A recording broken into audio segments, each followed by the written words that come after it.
Hare Krishna. We will continue reading chapter 7, Jhansi, the League of Devotees. Abhay started a Sankirtan movement in Jhansi. At first, accompanied only by Acharya Prabhakar, he used to walk about the neighborhood of Naya Bhasti chanting Hare Krishna.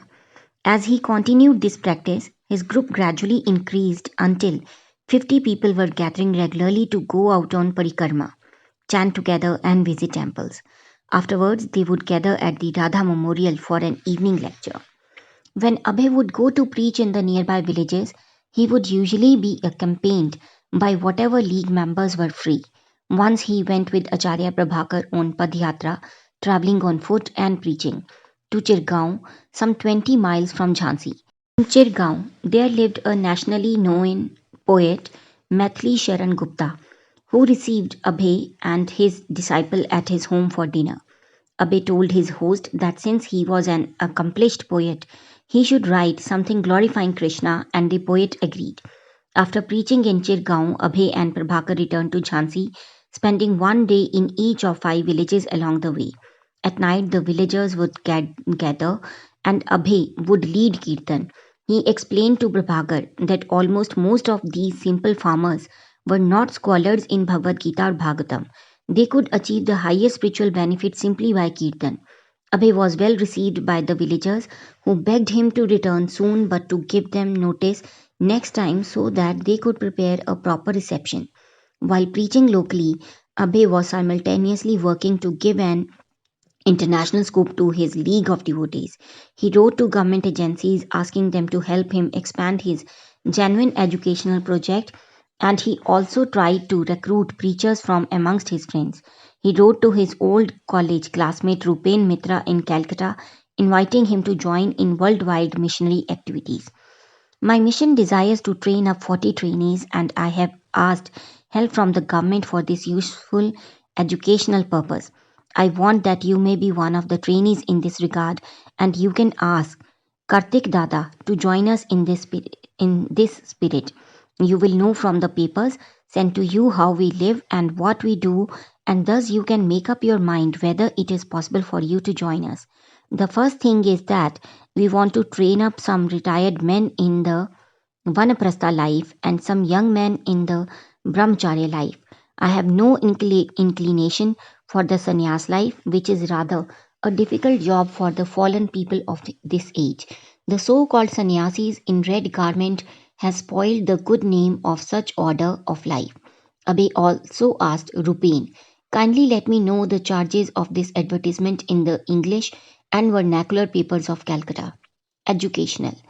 Wanted candidates from any nationality to qualify themselves as real Brahmins for preaching the teachings of Bhagavad Gita for all practical purposes throughout the whole world. Deserving candidates will be provided with free boarding and lodging. Apply. A.C. Bhaktivedanta, founder and secretary of the League of Devotees, Bharti Bhavan, P.O. Jhansi, UP.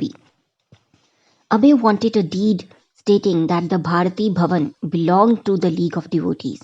So far, he had only a promise. Thinking of Jhansi as a permanent headquarters, he wanted a written commitment. When he approached Reva Shankar Bhayal for a deed of gift, Mr. Bhayal gave Abhay a form requesting him to pay 500 rupees to register the buildings. But since Abhay had just suffered a loss of 7,000 rupees in Allahabad and had recently spent 3,000 rupees in his preaching, much of it going toward the opening day festival, he found himself unable to raise even 500 rupees. Acharya Prabhakar, despite his academic position, had very little money and was being subsidized by his parents with 3 rupees a day. Most of Abbay's congregation, especially the students, were in a similar position. Mr. Bhayal's request for 500 rupees didn't seem urgent, nor did he say what would happen if Abhay could not pay. But he soon made another request. Mr. Abhay Charanjay should buy the Bharti Bhavan for 5,000 rupees. It was disconcerting. The generous gift had turned into a purchase offer. The people in town were already referring to the property as Abhay Bhaktivedanta's ashram, and the League of Devotees was printed in large letters across the wall of the compound. When pressed by Abhay's friends, Mr. Bhayal assured them that Abhay could go on living there, but ultimately he would have to buy. Mr. Bayal said he would give the League of Devotees first consideration and a good price. Abhay worried, not knowing what the landlord would do next. If the League could purchase the property, that would be best. But he had been unable to raise even 500 rupees. 5,000 seemed impossible. Abhay found no strong financial backing from his congregation. His league did not include even a single full time worker. He did not know of one way to raise money, his pharmaceutical business. He still had a small operation being run by his son in Calcutta. Abhay had formerly been earning 3,000 rupees a month. He considered approaching God Brothers for help, but the prospects for earning the money himself seemed more likely.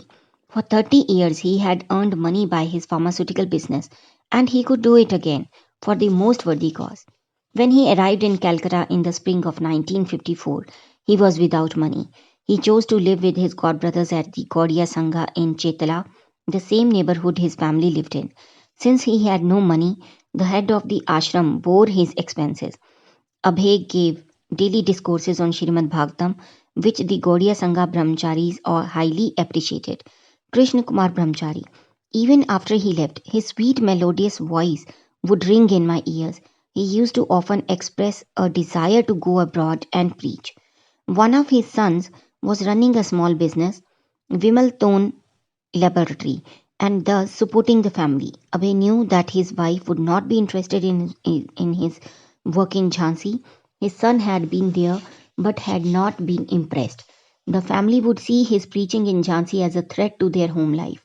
Abhay, however, was sustaining himself by his vision, which was now taking practical shape of a world reformed by Krishna consciousness. He even thought of opening a branch of the League of Devotees in Calcutta. But inevitably, he was plunged again into family responsibilities. Some of his children were still unmarried, rent and bills had to be paid. Even if he were to develop the Vimaltone laboratory, the family would demand whatever he earned, and even if he were to accede to their demands, live at home and give up preaching, the greatest difficulty would still remain. They were not serious about devotional service, nor could he change them. What was the use of conducting a business if they would not be devotees? He visited his family, and the same old scene occurred. Local friends came to visit, and Abhay began preaching, giving Bhagavad Gita classes just as he had been doing in Jhansi.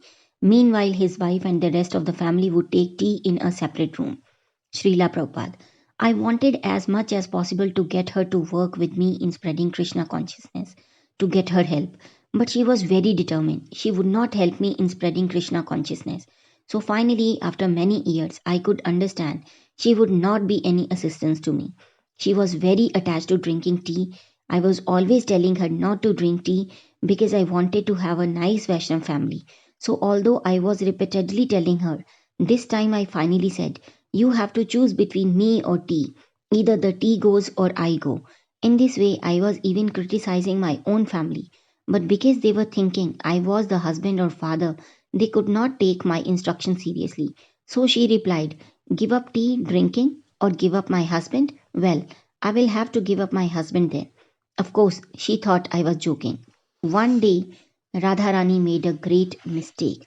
There was a system of barter in which a customer would place on a scale an object a shopkeeper considered valuable, and the shopkeeper would then balance it with an equal weight of merchandise. So while Abhay was out, his wife took his worshipable Bhagavatam to the market and traded it for tea biscuits. When Abhay came home and looked for the book, she told him what had happened. She hadn't taken the matter as a very serious thing. She was out of tea biscuits, but Abhay was shocked. At first he felt depressed, but then a wave of absolute resolution passed over him. His family life was finished. When he told them he was leaving, they did not understand what he meant. He had been leaving for 30 years. He was always coming and going. When he walked out the door, they thought, there he goes again. He's leaving. It was the usual routine. Everyone could see, even the neighbors. Mr. Day was going again. He had been at home, now he was going.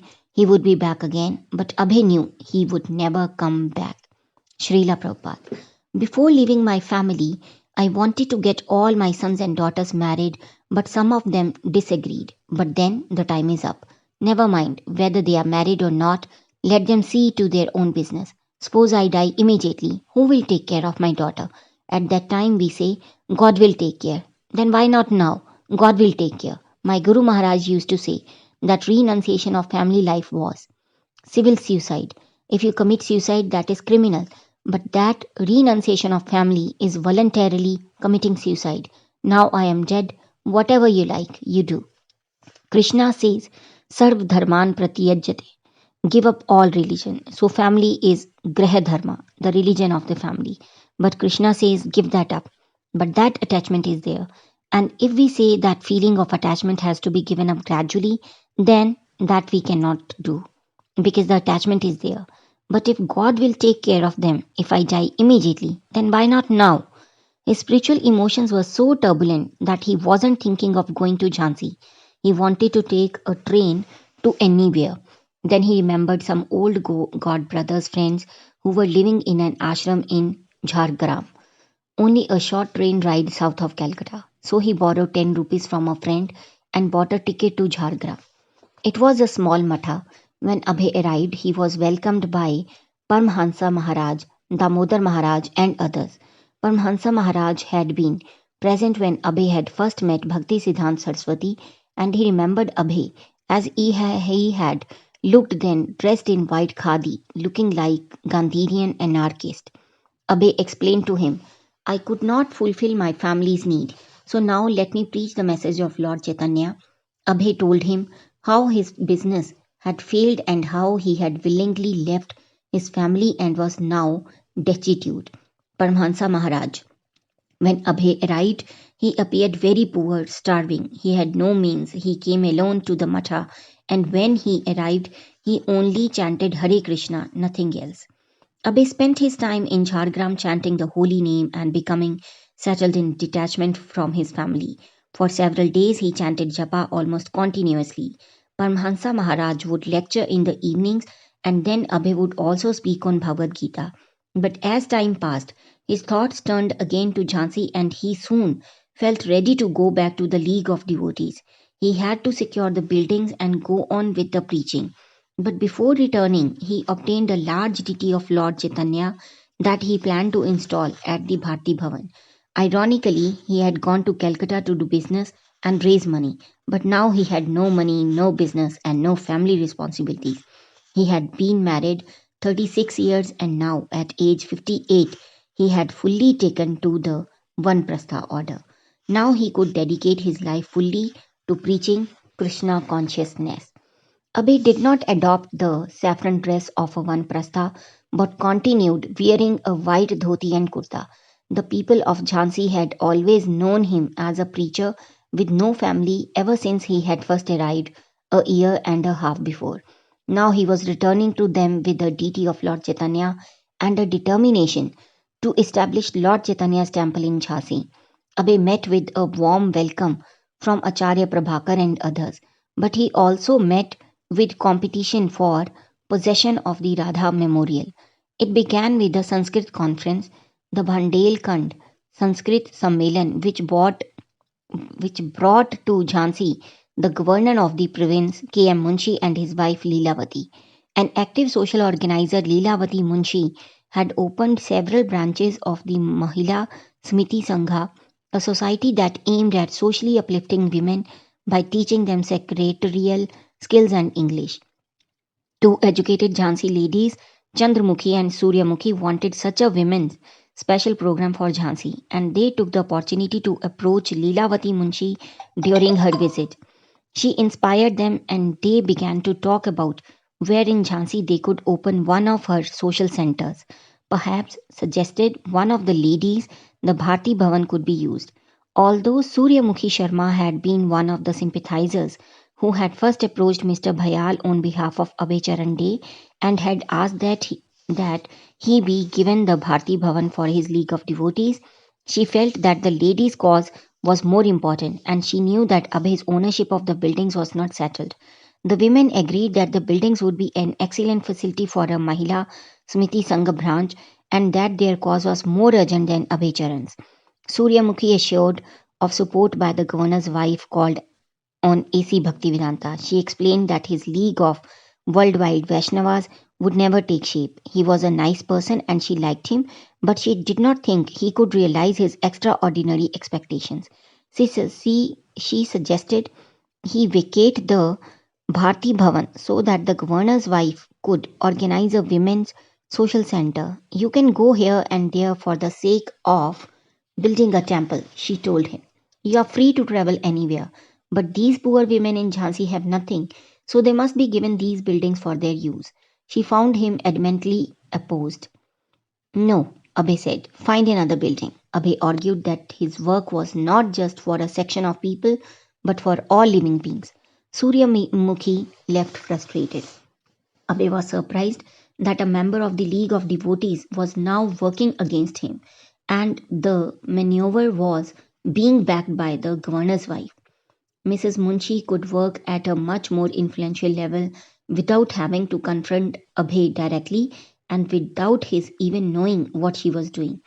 After she talked with Mr. Bhyal, word got around that Mr. Bhyal had been pressured to persuade Abhay Charan to relinquish his claim on the Bharti Bhavan. Mr. Bhyal owned a cinema house in Jhansi, and there was talk that he could have a lot of difficulty with his operator's license unless Abhay Charan vacated the Radha Memorial. In December 1954, Mrs. Munshi wrote Abhay in reference to his failure to raise the 5,000 rupees. Dear Bhakti Vedanta ji, she wrote, you wanted to organize there, but you could not. But I have got this institution, Mahila Samiti. Why not give it to me? Abhay was of a mind to resist. He had lawyer friends who advised him that even though he was opposed by the governor's family, he had a good case that would stand up well in court. India's tradition of respect for religious buildings was on his side. Abhay replied to Mrs. Munshi, introducing himself as the founder of the League of Devotees. He explained the goal of the League, enclosed a copy of his prospectus, and presented many statements by prominent people Dr. Rajendra Prasad, Shri Sitaram, Raja Mahendra Pratap, and even her husband, Shri K.M. Munshi, praising the wonderful work of the League of Devotees. He also mentioned that the president of the League had recently received a 100 rupee donation in Mathura from His Excellency the Governor, Mr. Munshi himself. Abhay said that all the work had been going on slowly but peacefully in Jhansi, his mind had now been bothered by Mrs. Munshi's negotiations. He requested her not to pressure anyone about his occupying the Bharti Bhavan, though he admitted, if you are any one of your agents, do try. The pressure will be more weightful. I am a non entity in that comparison. Abhay hoped that by his presenting the details of his league, she would understand that his was a better cause than the Mahila Samiti. He quoted the first three verses of the fourth chapter of Bhagavad Gita, wherein Lord Krishna describes how the ancient science of Bhakti Yoga is received through parampara, the order of succession from one teacher to the next, and how kings are responsible for seeing that Krishna consciousness spreads for everyone's benefit. He also argued that since, according to Bhagavad Gita, only a few amongst thousands and thousands of men endeavor for self realization, and since the League of Devotees engaged its member in self realization, he was providing an important and rare service. He offered to meet with Mrs. Munshi along with some 15 sannyasis from the area and suggested that she work cooperatively with them and understand the importance of the League. The League of Devotees was benefiting all classes. As Sri Krishna had said in Bhagavad Gita, even one of a low birth can attain the shelter of the Supreme Lord. But the Mahila Smriti, Abhay pointed out, was based on bodily conceptions of caste, creed, color, and sex. Therefore, it could not be as important a cause. Abhay closed by requesting Mrs. Munshi not to try to occupy the Radha Memorial, which was already being used for a noble and well appreciated cause. He signed A.C. Bhaktivedanta, founder and secretary, League of Devotees. Aware that he was involved in an intrigue, Abhay organized his thoughts and set down on a paper a short history outlining important events surrounding his possession of the Bharti Bhavan. Short history 1. I came to Jhansi sometime in October 1952. 2. I delivered some lectures at Gita Mandir on Gandhi Jayanti Day 1952. 3. Made acquaintance with Prabhakar Shastri. 4. My idea of League of Devotees implemented. 5. He took me to Reva Shankar for Bharti Bhavan. 6. Shri Reva Shankar agreed to hand over the Bharti Bhavan to League of Devotees and he agreed to become a member of it in the presence of Prabhakar, Mitraji and myself. 7.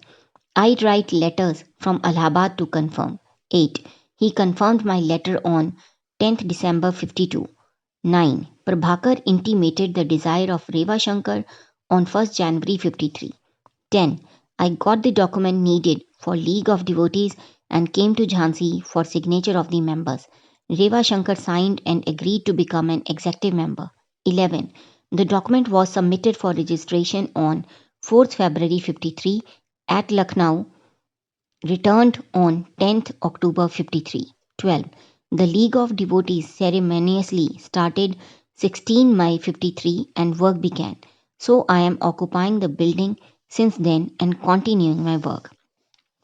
Abhay went on to enumerate more than 30 points, including news publicity and congratulations he had received. He listed the story of how he came here sacrificing my business and family.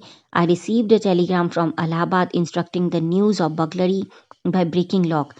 I could not attend the business for work here and it was closed subsequently at a loss of rupees 7,000. Abhay thought of turning to some of his sannyasi godbrothers for help.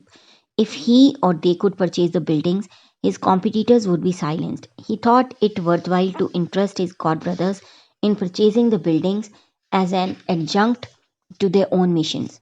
Vrindavan was not far away, a 4-hour train ride to Mathura and then a short Tanga ride. He had gone there on pilgrimage in October of 1953 and had even looked at an available room in a temple near Keshi Ghat with the idea of staying there someday.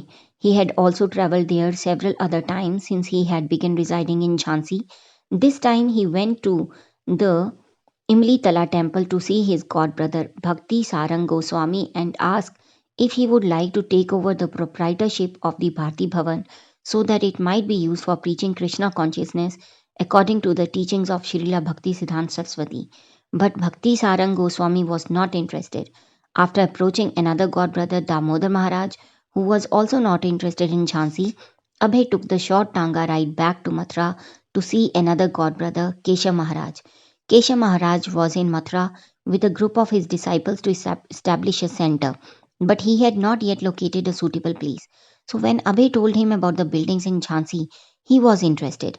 Abhay and Kesha Maharaj composed a letter to Mr. Bhayal presenting their request and the aims of their movement and then traveled to Jhansi in a group. Abhay and Kesha Maharaj with his disciples. Kesha Maharaj and his party stayed for several days in Jhansi holding kirtans and lectures. They had an appointment with Ravi Shankar Bhyal, but Mr. Bhyal broke it. So they had to wait to see him on another day. Meanwhile, Kesha Maharaja had time to form an opinion of Jhansi and discuss with Abhay the likelihood of making this his headquarters. He noted that the people were receptive but that the location was too remote. Even before meeting with Mr. Bhayal, Kesha Maharaj felt reluctant to stake his whole mission in Jhansi. Abhay agreed, aware that Srila Bhakti Siddhanta Saraswati had said that a preacher should go into the big cities and not practice his bhajan in seclusion, and he admitted that after 2 years in Jhansi, he had made no full-time followers. When they finally met with Mr. Bhyal failed to present clear terms for purchasing the property.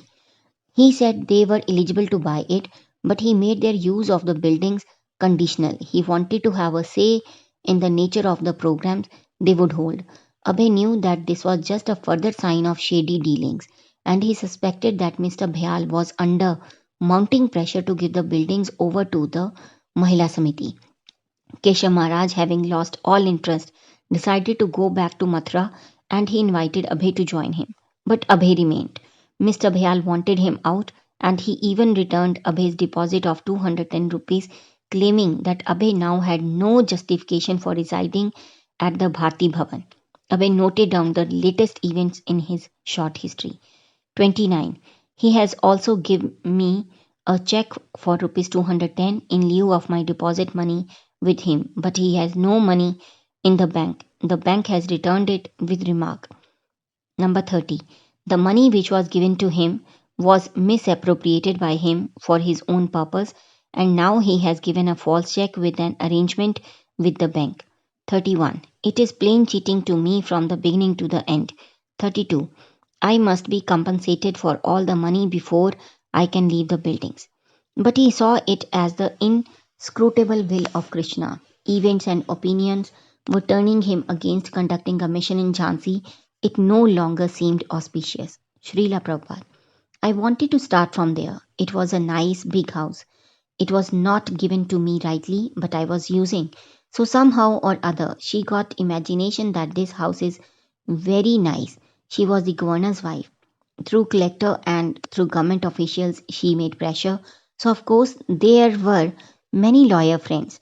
They advised me, you do not give up. But I thought, who is going to litigate? I thought that I have left my home and now should I take up litigation? No, I don't want this house. Abhay remembered how the Gaudiya Math preachers had expended their energy for years in the courts. Having terminated his long entanglement with family and business, he had no taste for a legal fight. He could have fought, but he remembered what Kesha Maharaj had said about Jhansi's being out of the way. Of course, the whole thing had just sprung up here. Otherwise, Abhay would never have chosen to establish his worldwide league in such an obscure place. The educated young men and women wished him well, just as they had good wishes for the Ladies' League, the Theosophy Society, the Arya Samaj, and many other causes. But their good intentions were certainly short of pure surrender and devotion. Even his one disciple could offer him only part time help. But these considerations had not been sufficient to force him out. The real thing was that he was being driven out. Srila Prabhupada, if I did not leave, nobody could drive me. That was a fact. But I thought, who is going to litigate these things? It's the governor's wife and she is pressing through collector. The manager who is in charge, he had some cinema house. So they had to renew the license and the collector pressed him that unless you arrange for this house, we are not going to renew your license. I thought unnecessarily this man will be in trouble. I will have to pay many rupees and she is the governor's wife. He decided to leave. He told his friends to carry on the League of Devotees in his absence. They were sad to see him go, and yet even some of his friends openly praised the work of the Ladies' Society and were glad to see it come. They had not been able to help him financially, although they knew he had been unable to purchase the buildings on his own. His closer followers were more affected, but he assured them that their relationship would continue. He would write letters to them, Acharya Prabhakar, Radhilal Malik, Mr. Mitra, Dr. Shastri, and he gave them instructions on what they should do, especially Acharya Prabhakar. Abhay told him he would be calling for him and expected him to continue as secretary of the League of Devotees, even if they did not make Jhansi their main residence. Yet it was obvious that this chapter of making ambitious plans for a world movement, going from house to house and village to village, performing Sankirtan, lecturing on the Gita, distributing Prashadam, this was ended, and it was not likely that he would return or that the residents of Jhansi could expect to see him again. When Abhay left the Bharti Bhavan with its 6 foot high lettering, League of Devotees, painted across the outside wall, he felt sad. It had been a natural, spontaneous success for him.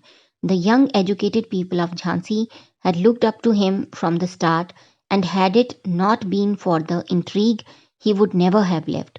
But he felt he had no real choice. He had come as a family man on business and was leaving as a homeless vanprastha. Forced to take shelter of Krishna, his plans were uncertain, but his desire was strong and his health good. So he moved on to Mathura, carrying with him the deity of Lord Chaitanya. Hare Krishna. So this is the end of chapter Jhansi, the League of Devotees. We will start next chapter, that is chapter 8, next time. Hare Krishna.